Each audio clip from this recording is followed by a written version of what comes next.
Sure, but they're similar products with different quality levels, right?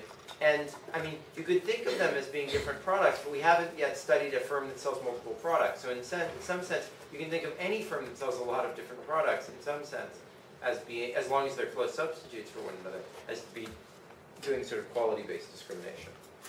So, one of the most common observations in this sort of thing is that it often feels like the quality at the low end of the spectrum is like not just not as high at the high end, but like deliberately and maliciously made worse in order to avoid the people who are willing to pay more trying to go economy. So like they deliberately make it uncomfortable and are rude to you in economy because they don't want the rich people to try to fly economy, right?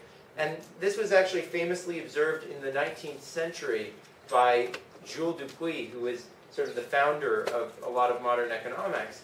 And he said that in like the railroad cars, what they used to do is like put no roof over the cars, even in Russia, like going through Siberia, like because they wanted everyone to be really cold in third class, even though it cost them almost nothing to put the roof on it, because they didn't want the first class people to be tempted to take third class, right? And I think a lot of us, when we fly coach, have an experience like that. It's like, oh, you missed your flight? Like, screw you. Go figure it out yourself. Whereas if you fly first class, it's like, oh, sorry. We'll just, book you in on the first flight we can possibly find, right? So that means that a monopolist has an incentive to distort not just how many people are consuming, but to reduce the amount of quality that's provided, particularly for people who are buying the cheapo product, right? And we're going to return to a lot of these issues in lecture 14. So, to think graphically about what you do in terms of quality, imagine you're trying to figure out how much quality to give to the low quality person, right? Well, you're going to offer two products, like a first class and a regular class. And imagine that the high quality person is willing to pay this much as a function of the quality, and the low quality person is willing to pay this much as a function of quality, right? Now if I start increasing the quality of the low quality good, what's that going to do? Well, that's going to reduce the amount that I'm going to be able to charge to the high quality person by the amount that they're willing to pay for that increase in quality, right? Because I'm only going to be able to charge them the amount that they value the additional quality that they get, right? So if the low quality product had 0, right, and I offered 3 as the quality to the high guy, I could get his full triangle, but then I wouldn't be able to charge anything to the low quality piece, right? Because they wouldn't be offered any good. Now imagine that I have a 0.5 quality for the low quality guys, right? Well, then I'm able to charge them this amount over here, but the amount that I'm able to charge the high quality guys is reduced by that amount over there, because they could always pretend to be the low quality guys, right? So it's reduced by the difference between how much the high quality guys are willing to pay and how much the low quality guys are willing to pay, right? Because now they have the option of choosing this, so they're never going to pay me their extra willingness to pay, right? So what you do is to determine the quality to charge the low quality guys is you walk along here till the point where the area between the high quality and the low quality guys' willingness to pay and the area between the low quality guys' willingness to pay and 0 are equal. So you kind of go along here to this point where those two things are equal, and then you don't offer any higher quality to the low quality. Now you have to weight these also by how many of them there are, but if there were equal amount, that's what you would do. Okay. So,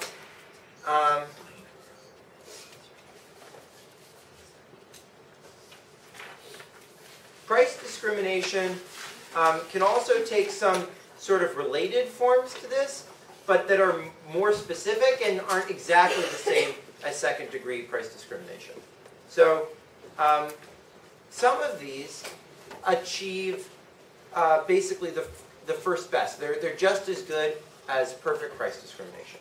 So one example of that is bundling. So imagine that there's two pieces of software, Excel and Word, right? And some people are more business people, they like Excel better than Word. And some people are more consumers, they like Word better than Excel. But imagine that everyone is willing to pay $400 for both of them put together, right? Then if the monopolist sells the two ones separately, they're going to have like a downward sloping demand curve, there's going to be some distortion, there's going to be some consumer surplus, etc., right? But if they sell them together, everyone is willing to pay $400. So they can just charge $400, get all the consumer surplus, and have no distortion, right? So that's going to be much better for them, right? If by putting different goods together, we make the values that people have for them more homogeneous, then we're going to be able to extract more of consumer surplus with less dead weight loss by packaging things together. And that's a major reason for bundling of products. Another extreme version of bundling is what's called a two-part tariff. So think about Club Med. Like Club Med, you pay a fixed price to get like all these services that are available at Club Med, right? And the reason is that we don't want you to go there and constantly be like having less fun at Club Med because you're like, oh, I can't go to the beach too much because it's too expensive. Oh, I can't go out to the restaurant too much, it's too expensive. So what they do is they charge for like the right to get in, and then they just make everything really nice there so you'll be willing to pay a lot to get in. And so that doesn't distort at all how much you purchase once you're there. It only distorts how many people come there, right? Another great example of that is Rhapsody. I don't know if anyone uses Rhapsody, but Rhapsody charges you like a monthly fee to access like a ton of music, right? So you don't pay for the individual piece of music, so you get the maximum amount of value you can out of your musical experience, and then you just pay for the right to have access to it. Yes, Sam? The first one, bundling, is that the reason why when you're looking at like flights, some of the round trips will be cheaper than the one way? Yeah, so that's a very good example. So well, basically, I mean, I think that's somewhere between second-degree price discrimination and this. So it might be that people who go one way are willing to pay more than people who go round trip. Or it could be that people are willing to pay more for one leg of the trip and less for the other leg of the trip, and by bundling them together you get something that's more constant. So either of those things could be a good explanation for that type of situation. Yeah, go ahead. Personal site licenses fit into this? Is it kind of like a two-part tariff? Personal site license? Yeah, like say you're going to buy season tickets at like I don't know, like for the New York Giants or something. Yeah. Or like you pay a price like up front for like the right to buy season tickets later, like for that seat. Yeah, I think that's a good example of a two-part tariff. I think it's because people might be very idiosyncratic in terms of how much they're willing to pay for an individual game, because different days are important to different people. They're like convenient or not convenient. But it might be that the overall price that people are willing to pay for the season is much more common across the population, and so you can get a better sense of that, and therefore charge a better price. So the key is you want to bundle things in such a way that you know better how much people are willing to pay for the bundle. If you don't know what people are going to be willing to pay for a given bundle, you're not going to want to do that. So that's like the logic of bundling. Yeah, Everett? Why do they use the word tariff to describe this? I feel like that's not like a really good word to use. Tariff, traditionally in economics, just meant the price. In fact, if you read old books from if you read Shakespeare or something, he talks about tariffs for various things, because that's the Old English word for sort of price. But now, price has come to mean more of a uniform price, and so people call it nonlinear tariffs to refer to a generalized notion of a price.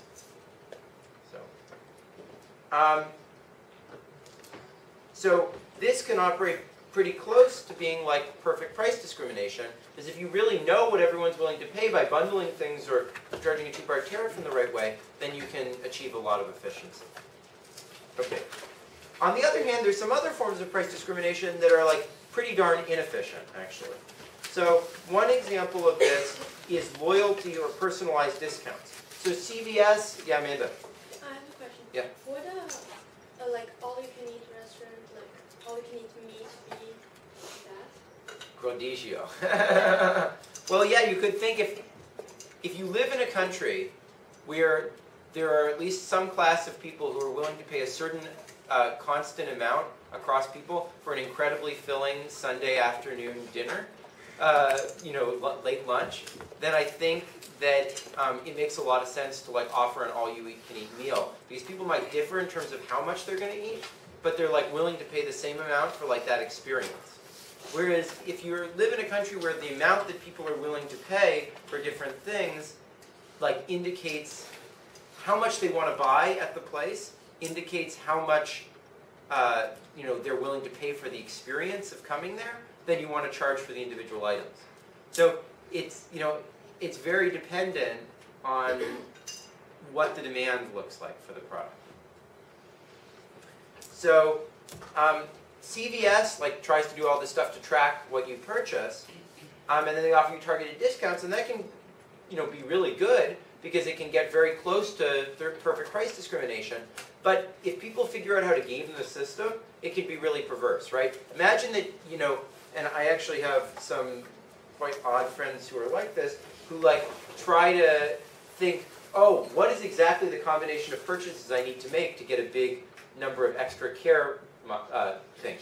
And that could be incredibly inefficient, right? Because people would buy a whole bunch of stuff that they don't even want just to get a discount from CVS, right? So that could be really efficient, but it could also be really inefficient if you've got smart people who can figure out how to game the system. Another example is sales. So a very common strategy for department stores or outlet stores is to periodically offer sales. And the reason is that some people come to the store and they just have to have whatever they want to buy right then, right? And those people you want to charge a high price because they're probably people who are quite wealthy and can afford to pay for it. Whereas the people who wait for the sales are usually the people who are able to pay less, right? And in fact, that's one reason that we have outlet stores at all. It's not intertemporal, but you have an outlet store out in the boonies, and the people who are willing to pay, who waste a lot of their time in order to get cheap clothes, go out to the outlet store. But the people who just want convenience go to the big mall, right? This is probably one of the most common forms of price discrimination. Another example of it is hotel rooms and airline tickets. Usually if you book way in advance, you can get a cheap price on an airline ticket. If you book the day before, you can get a cheap price on the airline ticket. But if you book a few weeks in advance, then you pay a high price. And the reason is that people who book way ahead of time are discount hunters. People who book just the moment before are people who are very flexible and so don't care about traveling exactly this weekend. But people who book a few weeks in advance are probably business travelers whose company's covering it and are willing to pay anything, right? And so you want to charge them a high price. Another example of very inefficient stuff like this is what are called add-ons or obfuscation. So if you think about hotels, hotels often might be cheap up front, but then when you get there it's $25 for the internet, and a zillion dollars if you pick up anything out of the minibar, even to put in your own stuff into the fridge, right? Or the restaurant in the hotel is incredibly expensive. And the reason is that the people who are sort of stupid or rich enough not to care about that stuff and to actually eat the stuff, you want to charge them a high price. But you want to charge a low price to the other people, right? Printers are another example of this. Printer cartridges are super expensive, but printers are quite cheap. Why do you do that? Well, because people who are not smart enough to read the fine print and realize what the printer cartridges cost, you're able to charge them a higher price, right? And there's many other examples of that, of it sounds like a great deal until you see all the hidden stuff afterwards. And in fact, I love a particular song from Les Miserables, which is all about this. So there's this innkeeper in Les Miserables named Thénardier who describes his pricing policies, and he says, we charge reasonable prices plus a little extra on the side, and rather than subjecting you to my singing, I will actually play this for you. More than welcome, bridal suites occupied, reasonable charges.